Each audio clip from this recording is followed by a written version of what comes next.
We're back. It was a moment Mitt Romney probably thought he could use to his advantage. The president caught on an open mic telling Russian President Dmitry Medvedev to give him space on missile defense. But once again, Romney stepped on his own message. Cynthia Tucker is a Pulitzer Prize-winning columnist and professor at the University of Georgia, and Sam Stein covers politics for the Huffington Post. Here it is. Here's Romney yesterday on CNN trying to capitalize on the president's remarks. Let's watch.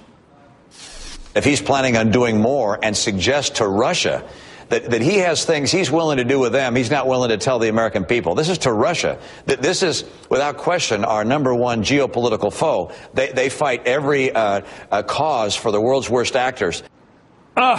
Cynthia, I don't know what decade this guy's living. It sounds like, if not 72, 52 even. It's not Stalin over there. It's not Khrushchev. It's not Brezhnev. It's not the Cuban Missile Crisis. Medvedev, no. Chatting with him as another country in the world that's no longer the Soviet Union. Is he trying to play Ronald Reagan here or what? What's he up to? You know, this is Mitt Romney's severely conservative problem. He struggles so hard to be persuasive, to make a case against Obama, that he always ends up jumping the shark, saying something that is completely off key and not credible. It's no great surprise that he was going to try to take advantage of this to criticize President Obama. He was hoping, no doubt, that this would have the same effect against President Obama that his aide's message of calling Mitt Romney the Etch-a-Sketch candidate would had on him. But it didn't work. It made Romney look dumb. He's not a dumb man, but he said something that was clearly dumb. Well, that's argumentative on your part, Cynthia. He's not dumb, because I tell you, Sam, I don't know Medvedev. We've got mixed views of these guys, but he seems so sophisticated and witty about his response. I mean, he just said, this is an ideological cliche from decades ago. This isn't, as he put it, it's not the mid-1970s anymore. This is the 21st century, Mr. Romney. Yeah, but, you know, it does provide a window into how Mitt Romney looks at some of the, geopolitical problems that we face. He's always opted for a more hawkish, militant stance, whether it's beefing up our presence in the Mediterranean, whether it's beefing up our defense budget, armament. Across the board, it's always opt towards more militancy. The fact that he declared Russia the preeminent geopolitical problem that the United States faces in the world is an antiquated worldview, but it's not something that's been hidden from Romney's policy platform. He's articulated stuff like this in the past.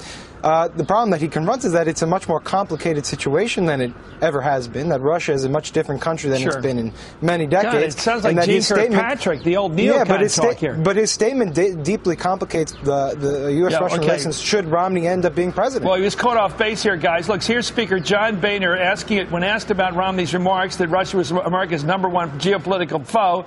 He didn't defend Romney. Take a look how he cut him off here. He trimmed him. Clearly, the president is overseas. He's at a conference. And, while the president's overseas, I think it's appropriate that people not be critical of him or of our country. Is that a criticism, Cynthia, of Mr. Romney by saying I wouldn't criticize the president when he's overseas? You bet it is. I thought that what John Boehner said and did not say spoke volumes. He didn't, not only did he not defend Mitt Romney, he criticized him. He rebuked him. Let's leave this alone, because what Romney had said was indefensible. We need Russia. We need Russia at the table to help us with our real geopolitical enemies. How about Iran? We need Russia if we're going to confront Iran. We need Russia on North Korea. So to call them our #1 geopolitical enemy, who attacked us on 9/11, by the way, was so far off key. Again, it makes Romney seem dumb. Thank you very much, Cynthia Tucker. Thank you, Sam Stein. I personally am worried about what it says to the Russian people, that they actually think we don't like them. Yeah. What's the point? All those millions of people think we think of them as our enemy? That's just making trouble. Anyway, we return. I'm coming back. Let me finish with Mitt Romney. I got some thoughts about this guy and his anachronistic declaration of hostility towards modern Russia. Very strange, very junior. Well, I was going to say junior league, but he'd probably like that. You're watching Hardball, only on MSNBC.